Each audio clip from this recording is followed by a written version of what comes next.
Oh, you have to give me permission. Oh, hang on. I forgot. I know, I feels late today. All right, we are recording. All right. Well, it's lovely to see everybody today. I think we're taking turns, so I'm hosting this time, but I'm joined today by Catherine Edwards, a dear friend of mine, and we have some exciting topics to go over with everybody today. And we wanted to well, first of all, hi Catherine. Thanks for joining me today. Oh, it's so lovely to be back. It's been a long while because I sort of had to take last week off because when we were meant to be filming because I wasn't very well. And I must say, your elephant in the background is saying hello to my chicken in the background. Can you see it on the sofa? Oh my gosh, I didn't even notice. It's a bit dark here. It's dark in the UK now, and all the cats have just gone in for their tea, so they'll be around. They'll be back out soon. But hi to the elephant and the chicken. I like to have my elephant once in a while. I pop him behind me because I feel safe, like it just protects me from all the evil eyes out there that might be lingering and don't have the best intentions when watching us. And so I put it up every once in a while. But today that's what we want to talk about today.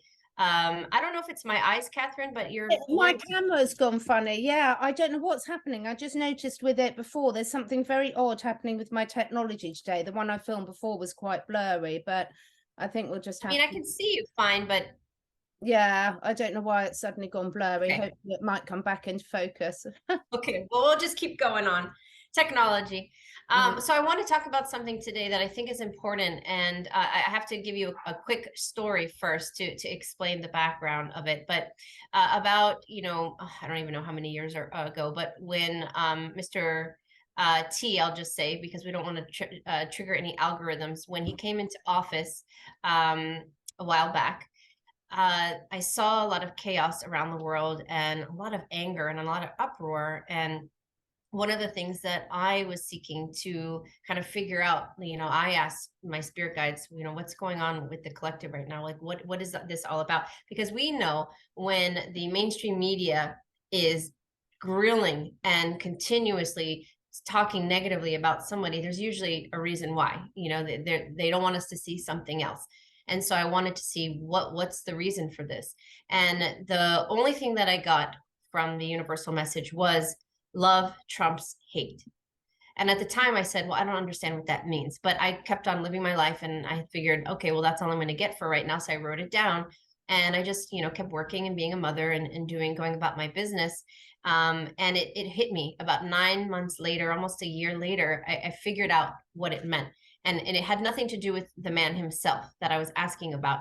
What it had to do with was I was seeing the chaos and the division that was occurring in the world as a result of him coming into office, and a lot of sides, like clear sand lines in the sand being drawn and people taking sides and getting really furious with one another. And I thought, this is the hate. The message here has nothing to do with him. It has to do with humanity, and where I didn't foresee us going a year down the road, and where we are now. The message for humanity is that we need to love one another, and love will always trump hate.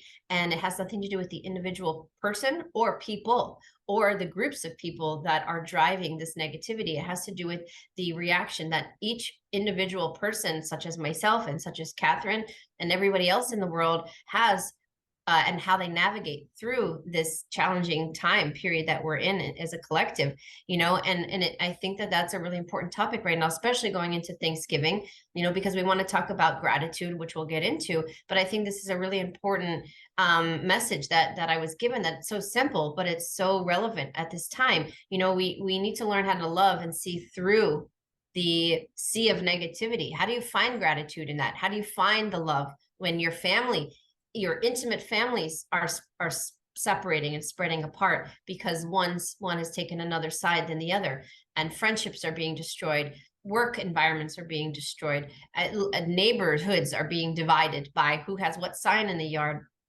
And I think that this is really relevant to where we are in humanity, where we're trying to figure out how to move forward.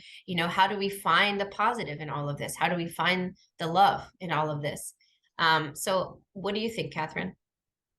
I think it's a really good thing. I do apologize to everyone about my camera. I've no idea why it's suddenly gone, but never mind. I probably look better blurry.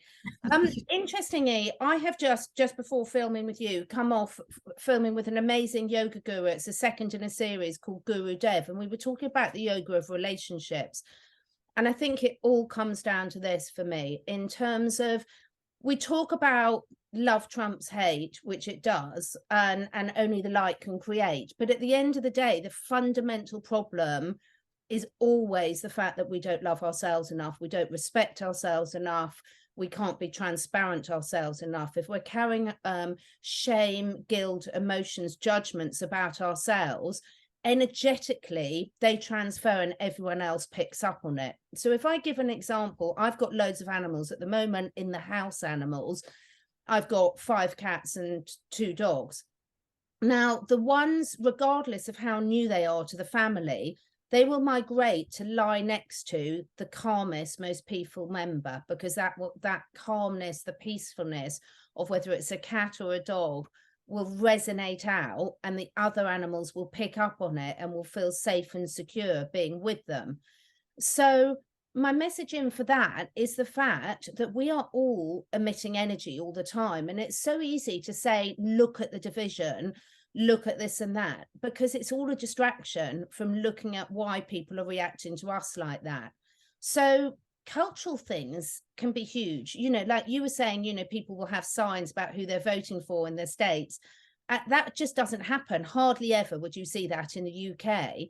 Because what I would ask is what's the purpose of displaying that sign? Why would you? What are you looking to get out of that? What's the point of putting that sign outside your house? Is it from a place of love to show, you know, solidarity and support for something that you really believe in? Or is it to say, this is my opinion and agree with it or not, sort of thing? So when we're looking at all these things, and you and I have had so many discussions about this, and I think we've both progressed a long way over the last year in observing a family level, at a community level, and at a wider society level, is we can't keep saying it's them, it's them, it's them. It just doesn't wash. You know, at the end of the day, humans are the only species that follow unstable leaders. Your elephant in the background, they know instinctively, they don't have to get told. Yes, there will be vying of positions within the herd, but that's generally settled pretty quickly, apart from at mating time.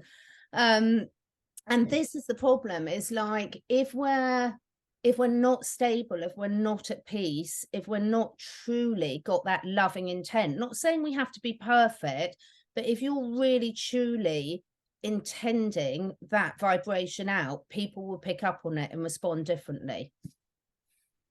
100%. Yeah, I mean, I agree. We have so much shame and guilt and feelings of lack and not being good enough and not deserving, that you can say all of these things like, I want to be happy. I want to find a partner that loves me and for who I am and treats me well. But if you have this, you know, this program running in the back of your mind that, you know, I'm not good enough, or maybe I don't deserve it, then that's the energy that you'll attract. Because we can't, you know, as much as we can lie with our mouths, we can't lie with the energy that we put out. That is something that we cannot fake. And that's why animals are the best lie detectors. They can read our energy. They know what what when we're sincere. They know what we're thinking. And children do too. Children are the best lie detectors, and they'll call you out on it before they're shamed out of it and realize, oh, I don't want to get into trouble. But there's such an innocence about it. But we, you know, part of navigating through is the gratitude element, you know, like looking in the mirror and saying, what am I grateful for? What do I love about myself? You know, you and I have talked about that on many shows that we've done in the past, talking about self-love. And we've even talked about, oh, it's so easy for someone to write a list of all the things they don't like about themselves. You know, but when you're asked to write something you love about yourself, people have to think about it. You know, people who are very egotistical and self-centric, they can come up with a list, but it's generally things that aren't important. oh, I look good in this outfit, I have all this money, and look at me, but we're talking about what's inside of you. That's actually more important and more relevant, and that's what people are in search of right now, is figuring out what those things are. And it's not a fun endeavor. When you're trying to unravel the layers of yourself to find who you truly are, because many of us are built upon programming and what we're taught and what we are told we need to be from our parents that tell us, don't do that, Sherri, you're never going to make enough money if you do that. Oh, don't do that, boys won't like it, don't do that. And then the teacher's telling you, oh, you're never going to do that career, you're going to change your mind 15 times, why bother choosing now? I'm listing things that have actually been said to me. And so we start to doubt ourselves, and that internal compass that teaches us right from wrong, or tells us right from wrong, which is the true energy of our soul, our spirit, that's giving us the information. It gets it's off balance, and then we lose ourselves, and then we're adults walking around the world, regardless if you're in your 20s, 30s, 50s, 90s, trying to find out who we are. And that's where we are as a collective right now. People are raw and vulnerable because they're realizing most of what they've learned their whole life is a lie. Now they're trying to find themselves and see and figure out who they are amongst the sea of negativity and the fighting. I mean, it's not a pretty picture to be in right now. And that made me, I saw a really beautiful meme, I guess you call it, circulating on social media the other day. And it really, I almost cried when I read it, because it was so true to me. And I posted it on my Instagram page. And I wanted to read it for everybody, because I feel like a lot of us are in this boat right now. And a lot of star seeds and just a lot of people watching this, not even to use labels. I think a lot of people in general are feeling unsure of who they are, and feeling very introverted. Like they feel like they're reserved, or they have reclused a little bit from their friends and family in the world, especially because of the last few years and what's been going on. And I'll just read it really quickly and tell me what you think, Catherine. It says, I thought I was introverted because I really like being alone. Turns out I like peace. I'm actually quite extroverted around people who bring me peace. It's very simple, but to me, it meant a lot, because I've been saying my whole life I'm very introverted. Now, why am I introverted? I have a story behind it, just like everyone else. I'm introverted because I was hurt a lot by people, and shamed and bullied, and people were mean and not very nice to me. So over time, I think I went from a beautiful extroverted little girl who thought the world was full of rainbows and butterflies and unicorns, and I could do anything. And little bit by little bit, I shut myself down out of fear, worry, guilt, shame, whatever is relevant for that particular experience. And then I became more closed off, and then I became more introverted. So most of my adulthood, I've been quite introverted. I don't have a lot of friends. People see me on these videos and say, oh, I wish I could do that. Like, I don't enjoy it. I love the conversation between you and me and many others, but I don't like being a public figure. I don't like people, commenting and saying not nice things, that there are very few, but they're there. Putting yourself out there is really hard to do. When I'm at home and in my normal environment, I like to put like a cloak of invisibility when I go out to the store. Like, I don't want to talk to anybody. I just want to run my errands, like leave me alone. And then I come back home. And when I'm with my family and I feel safe, I am the most extroverted person. I'll sing on the couch, stand in the kitchen table, and be completely vulnerable. And I think a lot of people are like that, where they are introverted in the world and around people they don't know and they don't feel comfortable with. But when you place people in their environment with people that are like-minded and make them feel safe, they can be themselves. And then suddenly the extrovert in them comes out. And I thought it was such a beautiful post, because that it's 100% ring true for me. And I think that the children embody that right now, like they don't feel comfortable around a lot of people they don't know, but you bring them around friends that they've made that they feel comfortable with, and suddenly you see them shine, and they're like, oh, I had never seen this side of you before. And so children are kind of good raters of that. So I don't know. What do you think? God, there's so much there. Where shall I begin? I think yes, yes, and yes, but I think also again putting our big boy pants on and accepting responsibility. So if our children are reacting like that, it's often because they're picking it up from us.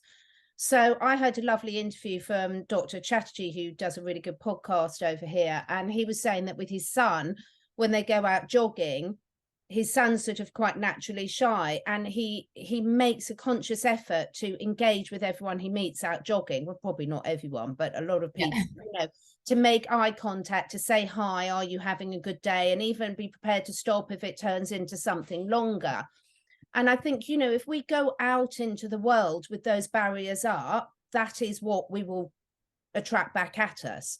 So we all know if we go into the supermarket and we start engaging in a nice conversation with someone, we'll see their whole energy shift. Yeah. So for me, we talk about it so difficult at the moment, and it is difficult, but take your elephant behind you. That elephant's got a difficult life. It's got predators, mainly man. It's got lack of food. It's got lack of resources. It's open to the will of nature.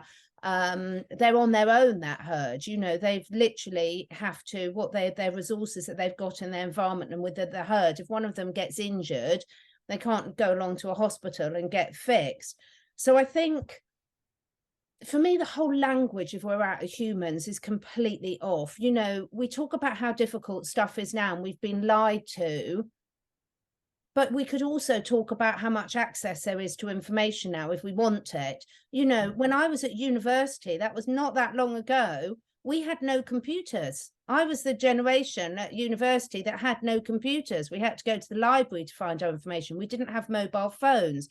So I think a lot of this, I suppose it does trigger me quite a lot. This poor me, we've got it so tough, we've all been lied to. Because look back through history of what we're told for history, but there's not really a period until we go back to perhaps Lemuria and what we might know about that people have had it easy. Look at all the stories from the Bible, look at the persecution, look at the Middle Ages, look at this. So I do wonder why the conversation goes there so much. Does that make sense? I wonder, okay, we talk about we want to change things. Well, for me, perhaps it's just the stage I'm at because of sort of being full circle and been doing this work for a long while. So I'm not saying it's not important to talk about your feelings and emotions, but how long are we going to stay there in that vibration?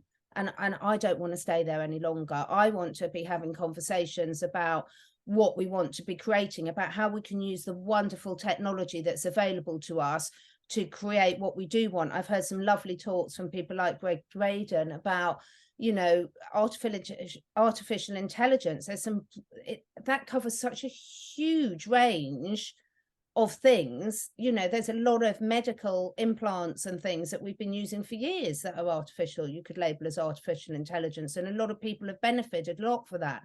So I'd like to see the conversation in a lot of ways shift to, okay, now what can we do about it? We can talk about how much has gone wrong, and oh my God, we could get to the rest of our lives and we'd still only touch the tip of the iceberg.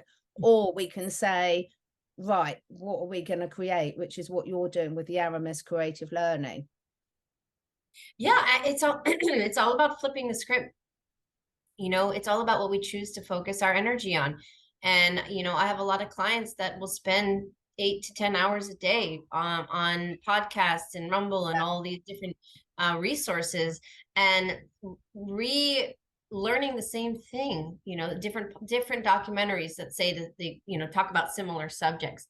And I just keep telling them, you got to get out of the loop, like you're not going to shift out of this energy. None of us will if we keep perpetuating the negative script, because if we're all focusing on how sad we are for the children, and yes, it's absolutely brutal, trust me, my heart hurts for these children, but instead of crying at night and saying how awful and watching documentary after documentary and seeing images that I can't even take out of my mind, that are very real and imprinted there, I am choosing as an example to say, okay, what can I do differently?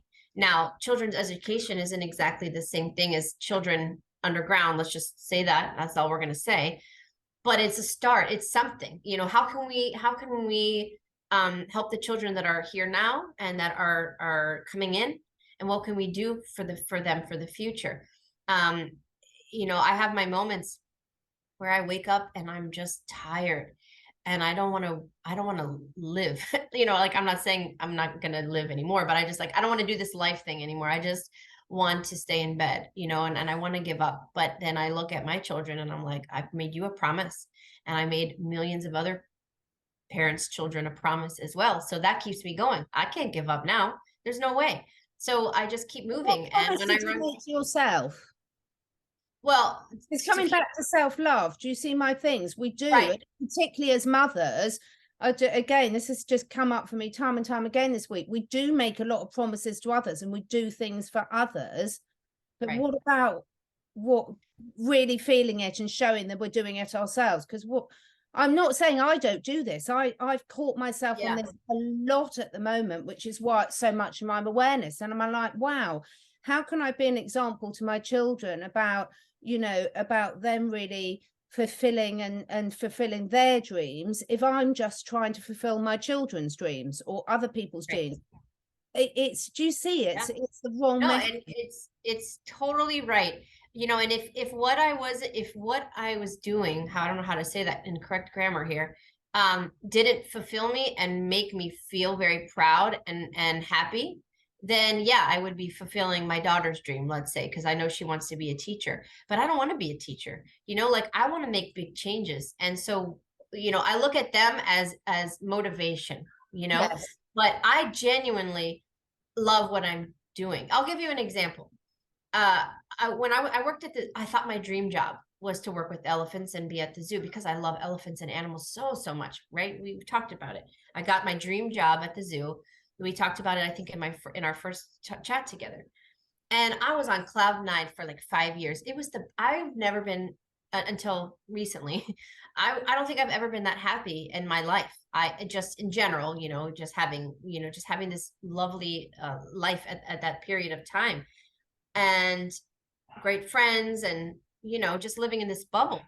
And then my bubble started to burst here and there when I started seeing things in the zoo that I didn't agree with, or I always saw it, but I chose to ignore it, right? That was a choice. I chose to say, you know what, I don't agree with this zoo, but I'm going to enjoy it while I'm here. And then it flipped where I wasn't enjoying it anymore. And the animals were speaking to me, and it made me feel sick. And I said, I don't like this anymore. This is not right. They shouldn't be here. And many things started to occur, and it was eating at my soul. I said, I can't be here anymore. I'm dying inside, and it really changed me. And I realized, oh, this isn't my dream anymore. I have to stop. Like, this isn't fulfilling myself anymore. And I had to leave. I made a choice, and I left, and my whole trajectory shifted actually to people and then to children. But I don't look back at it with any regret. Like, I learned a lot about myself, and I learned to listen. I probably was in there a good 4 years after I should have, because I took another position where I did management. So I wasn't really working with animals anymore. I was doing program management. In my mind, thinking, oh, I don't have to see it, so it's not there, but it still was there, And so now I feel like I'm feeding into my true purpose and aligning with that. And it fills me with so much joy. But there are still moments where you're like, I'm just tired, and the money runs out and the funding runs out. And you're like, oh my gosh, how am I going to pay my assistant? How am I going to pay for this? All these bills are coming. How am I going to keep it going? And then I want to give up, and I'm just like, I can't do it anymore. I'm tired, and then I look at my daughter, and that's when that fire lights up, and I said, no, I'm not going to quit. I'll find the funding. I won't give up. And this is relevant for everybody. It doesn't have to be about children. It's about focusing. Everybody here has some passion. It's about finding out what that is. So try to look at it not about money, but what really motivates you? Are you really passionate about veterans and their care and their well-being and how they're treated? Or is your passion animals? And it can be specific: marine life, wildlife. It doesn't matter. Elderly. Maybe you really don't feel like the elderly in our communities are taken care of properly. Maybe you want to do something about that. Maybe you want to do something about how we handle death, dying, and decision making. There's so many avenues that we can go into. If you hate the political system and you think that it should be a different way, now granted, many people have tried up until this point and it hasn't worked because of all the corruption, but we have this beautiful opportunity now to co-create something different. So what would design in your mind what you think would be best, and start to manifest that energetically. Write it down. We can do a lot of things without money. I didn't have money for the first year that I did Aramis. I paid for everything myself, and I really pinched pennies, and I did a lot of stuff for free. So you don't have to have a lot of money to get your dream going. I mean, I sure didn't. And I didn't have a lot of help either. But your point is very important. We have to fill ourselves first, fill our cup first before draining it for everyone else. And then we have nothing left. Yeah, and it's such a tricky one, isn't it? Because it's taken me, and don't get me wrong, I'm not there yet at all, but it's taken me a long while to grasp this subject, because my natural personality is a carer for, and my passion is caring for animals or family members or elderly, things like this. That gives me so much pleasure and gives me a real purpose. But what I kept doing is I kept literally wearing myself out so much that my body would collapse. And then I'm thinking, well, then in a crisis, I'm no good to anyone if I keep getting to that stage. So it's fine to go through these learning lessons, and we're all going to go through a hell of a lot more, I think, moving forward as well. But I think all of these conversations are so important for me, because a lot of people watching this haven't got people in their immediate friendship group or family that they can have these conversations with. So by you and I having these conversations and just sharing our thoughts without any particular answers necessarily out loud, I'm sure other people are going through the same sort of process of evolving. And 2 years ago, I was listening to so much information, because I had this whole vacuum of knowledge that was missing, because I've been so specialist down certain areas of natural health, and I knew about all the corruption in the healthcare and the suppressing the natural remedies and all the healing modalities that have been there forever and a day that they didn't want any of us to know about. But all the other areas I didn't have a clue about. So I was playing fast catch up. So I think for each and every person watching, being okay where you're at, but you've got to be self-honest, haven't you? You've got to be really good at self-assessing yourself, saying, okay, now I know that. Like, I don't need anyone else to send me any more data about what's wrong with this, because in my heart of hearts, I 100% know I've seen enough to satisfy. However, sometimes I love it when listeners send me stuff where it's explained particularly well, because I'm thinking, well, that could be useful for this family member or for that family member. Because let's face it, they're not going to want to hear it from us. Obviously, often the last place people want to hear things from is those closest to them. Right. It's too much. It's too much for them. It's too much for them to actually sit there and sort of, sorry is the hardest word in the human language, I think. I mean, why is that? Let's talk about why is it so hard for people to say sorry. There's so much coming out in so many different areas at the moment. I don't know anyone that's had an apology that's sort of said, oh, sorry, I didn't let you spend last Christmas with me. Looks like that might not have been a wise decision. Yeah, seriously. Yeah, this is a really good topic, because people, it all goes down to ego. We have this pendulum that swings, and it's our shadow side. That's where the ego lives. And, we have to have a healthy relationship with the ego, because we need an ego. It's what drives us. It motivates us. It's there for survival. It's there for decision making, for quick decision making. But we have to have a balance, because we need the creative side to come in, the intuition to feed that and have a nice balance of the two of them together. So they're both important, but we have such an egocentric world that we live in. Everything is ego driven. Everything is competition, and who has more money than the other, and who it's always pinning people up against each other. And it's a shame, you know, because people get into this position where they can't admit that they're wrong. Yeah. And it really splits people apart. I mean, I am a self-titled the most stubborn person. You know, like I know that about myself. But there's a difference between being stubborn and admitting when you're wrong, you know, you know, in my older age, I'm able to admit now when and you know, my children taught me that. Because I used to be like, you know, I knew I was wrong, but like I didn't want to admit it. So I'm like, you know, like I'm not going to admit it. I'm not going to say I'm sorry. But then my children came in and I was like, I can't teach them that. So I have never said, no, I'm sorry and I'm wrong more than I have than when I became a mother, because I want them to see mommy makes mistakes. And it's okay. It's okay because sometimes we think something and then someone comes along and helps us see something differently. And you realize, oh man, I think I was wrong and I'm sorry. I'm sorry. Or I'm sorry I was nasty to you. You know, I've done that too. I'm like, oh, I'm sorry I yelled at you. Mommy's just really upset about something else right now. I didn't mean to take it out on you. You know, like I try, but I'm human too, and I make mistakes, and we all do. And I think it's a part of our learning and it's a part of our evolution. You know, we are our perception changes based on our reality and our experiences, and we are the way we are. We always say hindsight's 2020. You know, like if I could go back in time, I would have changed. I would change so many things, but then that would have changed the trajectory of everything. I needed to have all of these life lessons to really get to where I'm at right now. So yeah, I'm a 100% authentically me, and no one in the world anywhere is like me, and no one in the world is like you, because no one has walked your path in your shoes, and same with everybody watching this. And I think that's such a beautiful thing. But the problem with that is when you put all of these people together, they really stand in this position that, oh well, my truth, it's my truth, and my truth is the right truth. And like you just said moments ago, you know, what we say today and what we're talking about is simply our opinion, you know, and my opinion is formulated on my life experiences and my journey, and it can change. You know, there are things that I wrote in a book that I thought the other day, I need to take that out, that's not right anymore.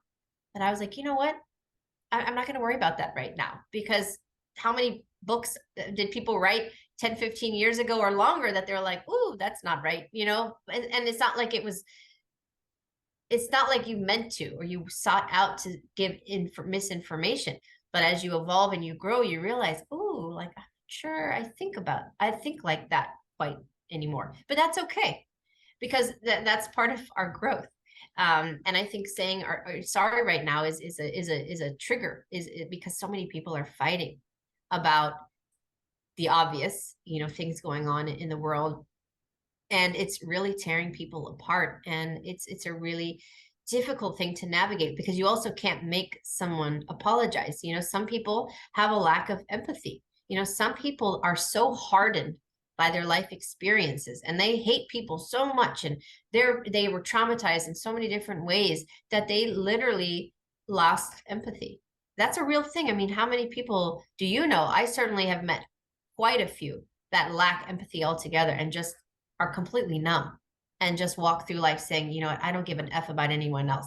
You know, I've had those clients, and it's really difficult to help them backtrack out of that, and find themselves again, find the love, which is again the love.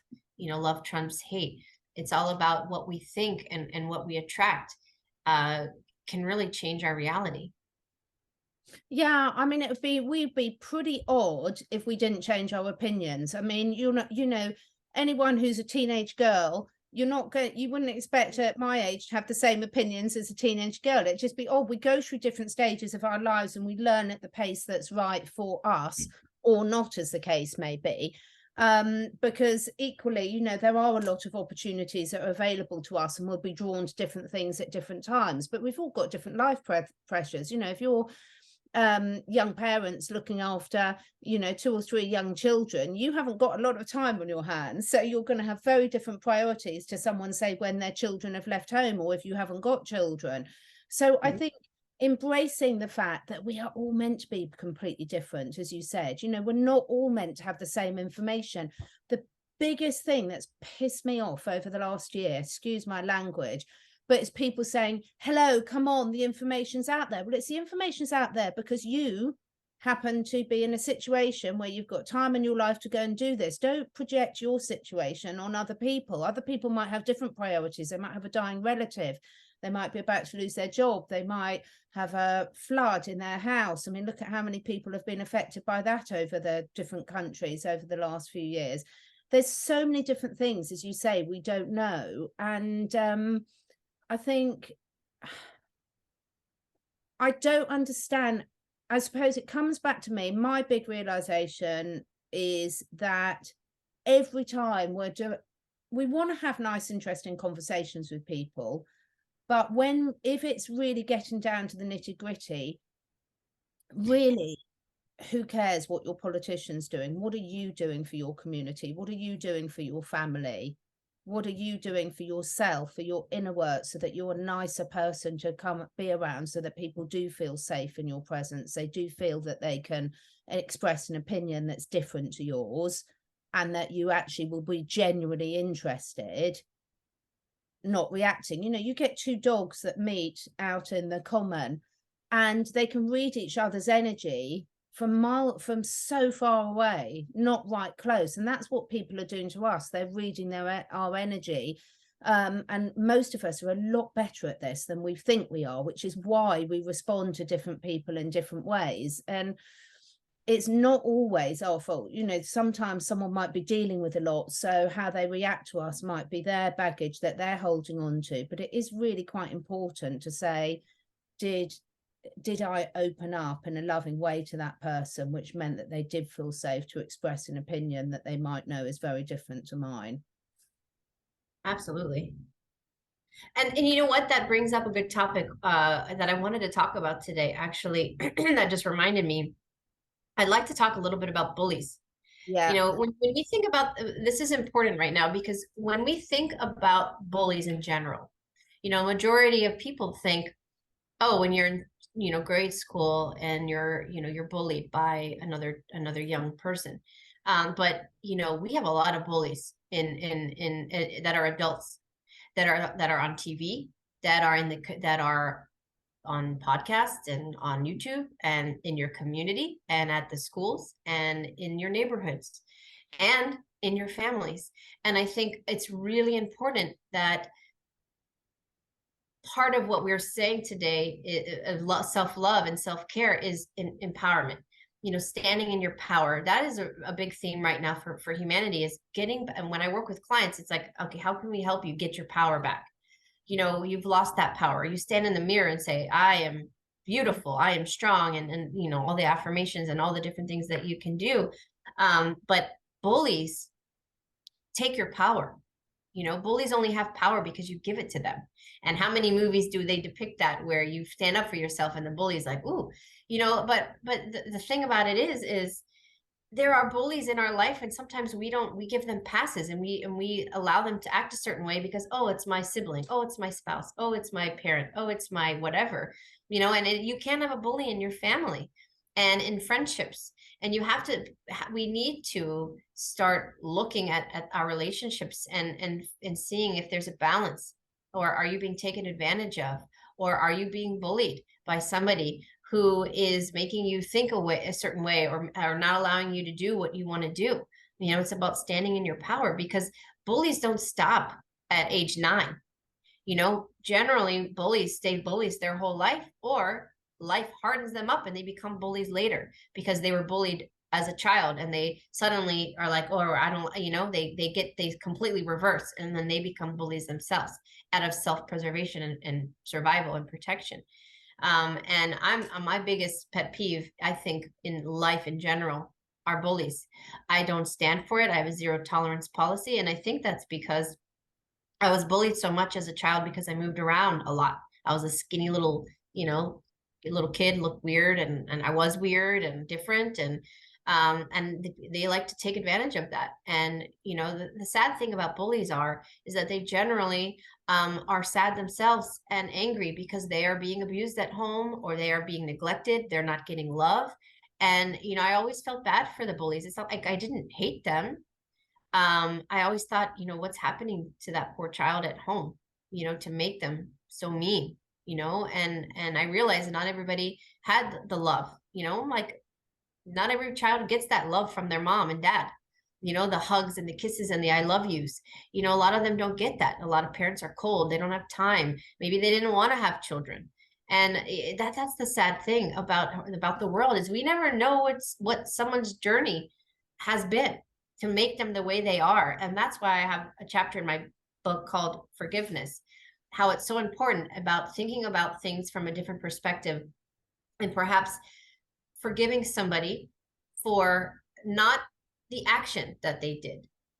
Take that away and forgive their soul for what they did to you on a level that they may not understand, but on a soul level, we would never act a certain way when we are in pure light and not in a 3D environment with all of this manipulation and electromagnetic waves and all of the pesticides and everything that's suppressing us. We get agitated and we act out and we do things we wouldn't normally do. And so I try to coach people to forgive somebody at a soul level. Forgive them. We have no idea what they're going through. Now, there's an element of darkness where we get to where we don't forgive. We cut the cords and we move on. So there's definitely layers to this. And I'm not saying forgive people that you see that are doing things that you don't even know. No, I'm talking about forgive your mother for what she did, or forgive your ex-boyfriend for what he did 15 years ago. Forgive your best friend for what she did or he did. Like those intimate in relationships that what you don't realize is you're so angry at them all these years later that you can't let go. All you're doing is keeping yourself tethered to that person energetically, and you're not growing, you're not moving forward because you are keeping yourself connected to them, and you have no idea that that's actually occurring. We have these energetic cords that can be positive and negative. And the negative ones are very made up, Sherri, as well, because a lot of our memories are not true.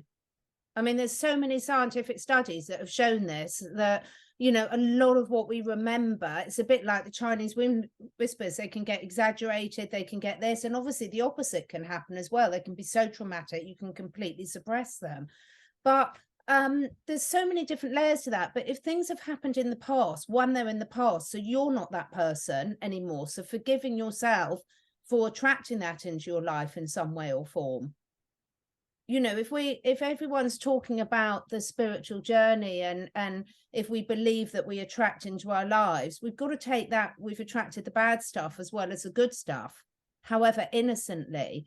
So a lot of it is forgiving ourselves for not knowing any better.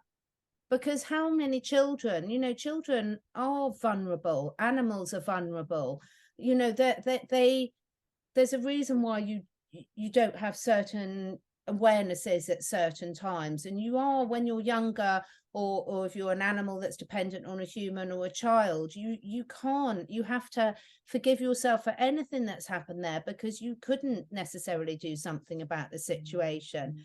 But equally, how many times does someone sort of say not forgive their mother or their father? And again, here I'm not talking about really serious cases of abuse. I'm talking about the day-to-day arguments that we all have, difference of opinions, personality clashes, not deeper than that. Not deep trauma, right? Yeah, deep trauma is something that I'm not qualified at all to talk about in any shape or form. Yeah. We've all been through it, but I wouldn't pretend to give anyone any advice on that at all. But with those personality clashes and things like this, the whole point is we're holding on to things, and we're no longer that person, but the person we're blaming is no longer that person as well. So if we can, and I'm not saying this is easy, but if we can sort of try and take that golden rule of just being in the present moment and judging someone for, judging is the wrong word, but interacting with them for where they are right here, right now, imagine how different that would be. Imagine, because name me one person that gets to adulthood without having something that they feel shame about, without something that they'd rather they didn't have reacted in that way. So it's very, very hard, and I'm not pretending I've got there. And again, it's hardest with the ones you love the most or you're closest with, in my experience. However, I've got situations where I can think of with interactions with friendship groups I've got now, and you're thinking, but you're talking about something that had 30 years ago when we were both very different people. Your memory of what happened, my memory, the other person's memory, we've all got different stories that have been built up in our heads. Why is that even relevant now?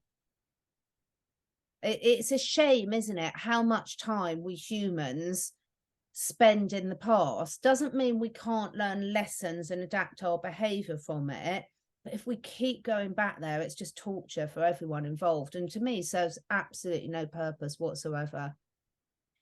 I really love this conversation, Catherine, because I feel exactly the same way. I mean, people want to just, what's that, which is a terrible saying, but beat a dead horse or something like Yes, that. Like, exactly. yeah, it's like, come on. Like, I know someone in my life that it's like, every time I try to move forward, you know, they're constantly bringing up the past. And I'm just like, can you get over it already? Like, I don't see the point at this point in at least in my spiritual journey, let's just call it, to rehash and sit down and talk about all the things that I did to hurt that person in the past, or I did that made them feel this way or that way. And then we got to go through each one. And my goodness, like, I'm not interested. I don't see the point.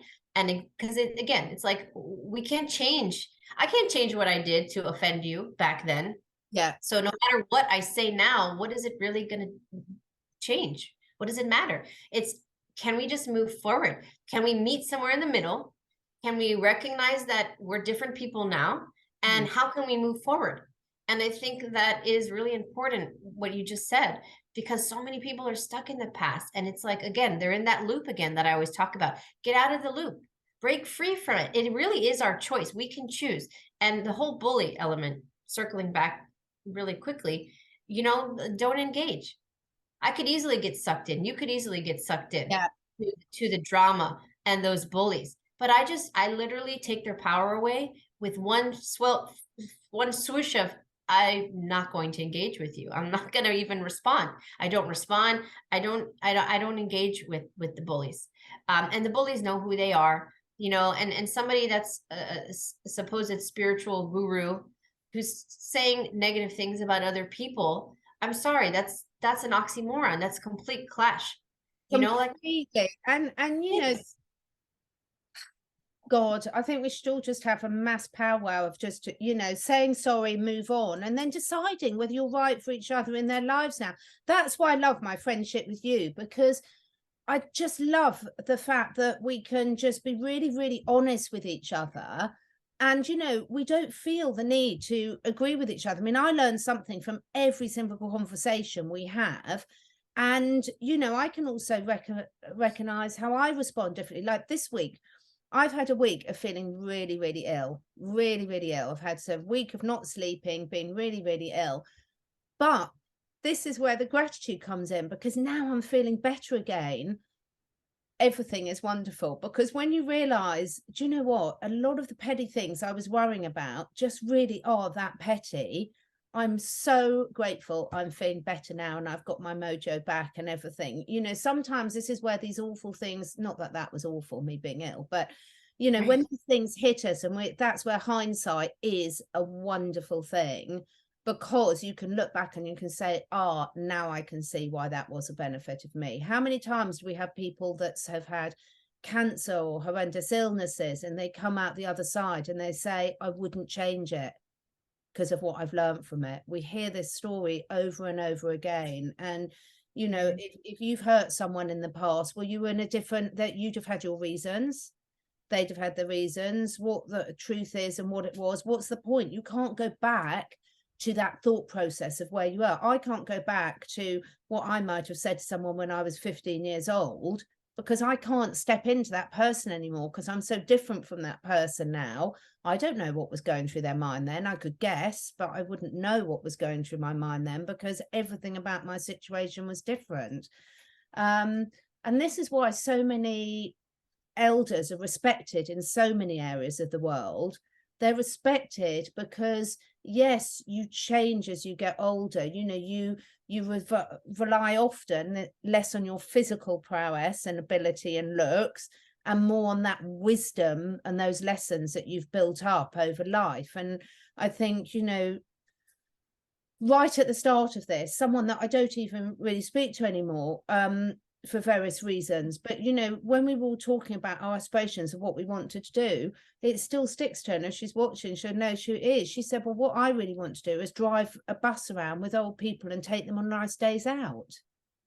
And I can remember sitting there thinking, what an absolutely wonderful dream to have.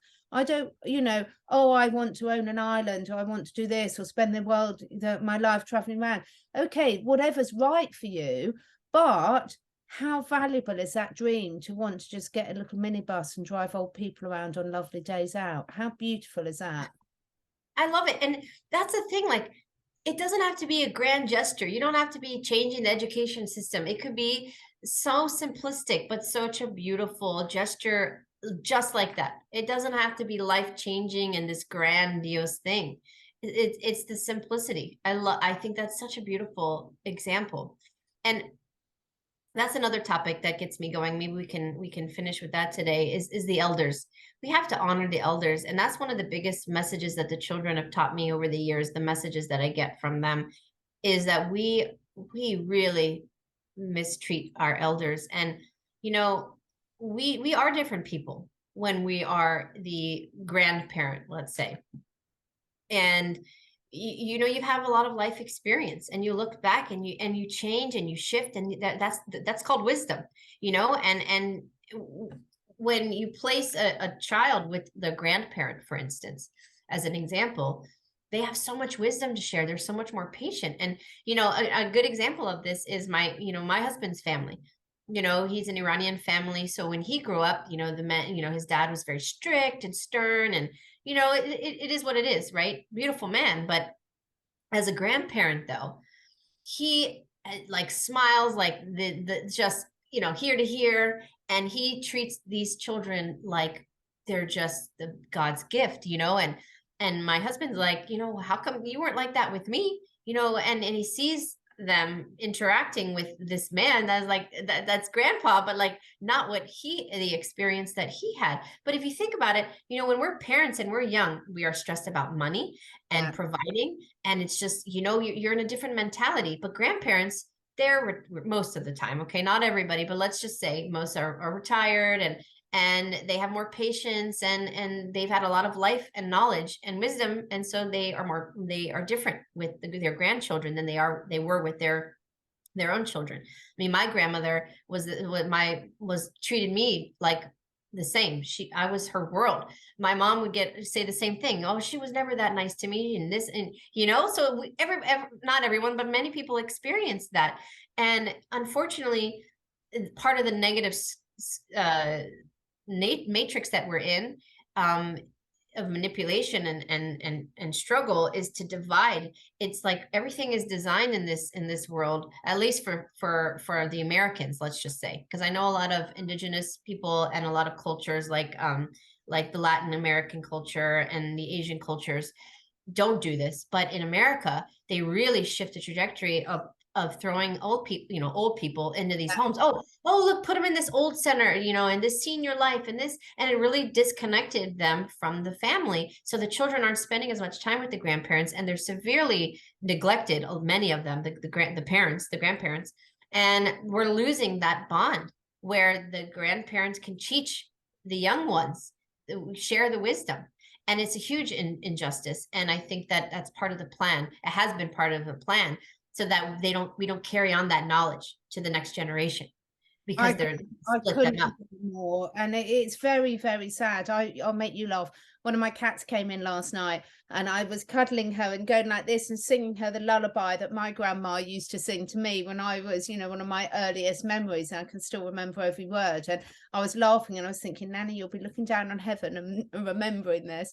But, you know, this is the thing, is we are meant to have different relationships with different people for different purposes. As you say, when you're a parent, you've got, you know, one set of responsibilities and challenge. When you're a grandparent, if you're, you know, of course we're generalizing here, but often, you know, the great thing is you can give that child back. So you can spend the quality time, but then you can give them back again. And you know, so it's a completely different relationship. And this is the beauty of, we've all got all these different relationships in our lives. And, you know, I look at perhaps I've just aged a lot over the last year, because, you know, I'm looking at things so much more objectively now, with so much less reaction, and just appreciating that we have to all have our different roles. You've got to have those. There's a lot of dodgy leaders out there, but there's also are some good ones in there, I'm sure of it. And, you know, who would put themselves in that position to have that thankless task? You have to be a certain personality type to cope with that, because, as you say, you and I know what it's like when people leave nasty comments under your videos, and that's nothing in compared to what they sort of do. So I think now is the time for creating how can we move forward. It's Thanksgiving for you guys in America. I'm going to hopefully go and see my friend who's got, instead of eating a turkey, I'm going to go and play with all her rescue turkeys. Good. She's amazing. She's got all these rescue turkeys and chickens and everything. It's just beautiful to see. They're so intelligent and so friendly. But, you know, it is a time for reflection, isn't it? And how can we sit there and really approach every interaction with that different level of humanity, with that different level of openness, to really be willing to give that person a fresh start? Because isn't that what we want them to do for us? Absolutely. You know, treat others how you want to be treated. It's so simple, but, you know, right now it's what can you learn from your situation and your experience, both traumas and the good ones? And how does it change you as a person? You know, and looking at things from an objective standpoint is life changing. I feel exactly the same way you have. I rarely have a negative reaction anymore. I'm like, you see through the BS so much easier when you look at things from a different perspective. And I think, you know, maybe we can close out today with, you know, going into Thanksgiving as an American holiday, which in and of itself is so controversial. So we're not even talking about that holiday, but more just giving thanks. And, you know, how can you have gratitude right now for such, you know, such a negative, what am I trying to say? Like, if your reality is really negative, how do you find the positive? You know, and and all it takes is one. If you can come up with one thing that you're grateful for. And I'm not talking, when I say this, I'm never talking about material things. It is nice, of course, to have the car to get yourself to work and shelter. Yes. You know, when you say it like that, I try to say it in that way, instead of, oh, I'm so grateful for my Mercedes or my mansion or my yacht. And no. I'm so grateful I have shelter. So when I go through my gratitude, I'm grateful that I have my 3 children are healthy and they are balanced and loved. I am grateful that I have a very supportive husband. I'm grateful for my healthy pets. I'm grateful that I have a house that keeps me safe during hurricanes that come through, you know, and I'm so grateful for all the support. That's where I bring my gratitude to, not the material things. So I'm sure everybody watching this has something that they are grateful for, even if it's just, I'm grateful for my health. I'm grateful for myself. I'm grateful for the love that I have within me. And I'm grateful for the life force energy that flows through me with every moment of every day that I'm still here. And it has nothing in it, and it doesn't necessarily have anything to do with the fact that you don't have a spouse or any children or friends. Even if you're solo and you're feeling very alone, there's still something to be grateful for, because your soul chose to be here in this moment on this timeline for a reason, whether you're alone or not. So you need to sit with that and surround yourself with love and gratitude and figure out what that purpose is. And you will find it there. You will find it within you. You won't find it on Netflix. You won't find it in a book. You won't find it watching you and I talk, but people can find it if they just go within and find the gratitude within themselves. And that is how you transcend, truly. It's been a long road for me. I'm not that old, you know, I'm in my 40s, but you know, I've been through a lot, and I played victim, and I was angry, and I was bitter, and I didn't forgive, and I wasn't the nicest person to people. Always to animals, though. Always. Yes, I have exactly 100% of my life. I have loved animals, and that I can say with certainty. But not always to people, because I didn't trust. It's taken me a lot to get to where I am. A lot of crying, a lot of rawness. And and I'm not done. You know, I'm not perfect. No, there is no such thing as perfect. But we are evolving. We are evolving, and that's the beautiful thing. And I have a lot of growth to still do, and so do you, and so does everybody else. That's the beautiful thing. We're never done. So there's nothing. There's no goal that we need to get to. It's a personal journey for everybody. And I think if we find gratitude in that, we can truly shift. We can truly shift the trajectory of this ascension, this awakening, this reality. So I just want to maybe finish with that today. And then any last words you have, Catherine? Yeah, I want to start a new movement. I want us conspiracy theorists to be known for being the nicest, most open heart, open people to be around. How about that as a challenge for all of us? You know, we've really put ourselves out there. We've fought, we've battled, we've spoken up, we've done this. What about now if it's the time for us to lead by example and show what real love, compassion, and moving forward is? And let's see how many of us conspiracy theorists can live with that example and just see what impact that has for opening the minds of those around us. I love it. I freaking love it, Catherine. I love it. Let's see if we could start a trend. You know, instead of saying anything negative about anybody, just give love and support. You know, talk about somebody that you love what they're doing. Yeah, just imagine instead of, you know, when they used to say if you're nervous at work, imagine your boss or whatever sitting on the toilet. I just say if we imagine everyone is dressed as a guinea pig, if we imagine we're human-sized guinea pigs, you couldn't react badly to that person. So just have that vision in your hand and just see how it changes your life. And if anyone's got a good guinea pig onesie, I'm looking for one, so please let me know. Oh my gosh, we got to get you the tail too, right? Oh, well, they don't have tails, guinea pigs, and actually that is a thing. No, you said you want a tail, didn't you say I've that? got loads of tails. I've got a fox tail, a lemur tail, a monkey tail. So yeah, Okay. just whatever it is, you know. And really good luck for all of you guys with Thanksgiving. We want to hear your stories below. Thanks so much, Sherri. Yeah, thanks for joining us, everybody. Hopefully this was uplifting and a nice shift of energy for everybody. So have a great Thanksgiving, and we'll talk to you guys really soon. Bye-bye.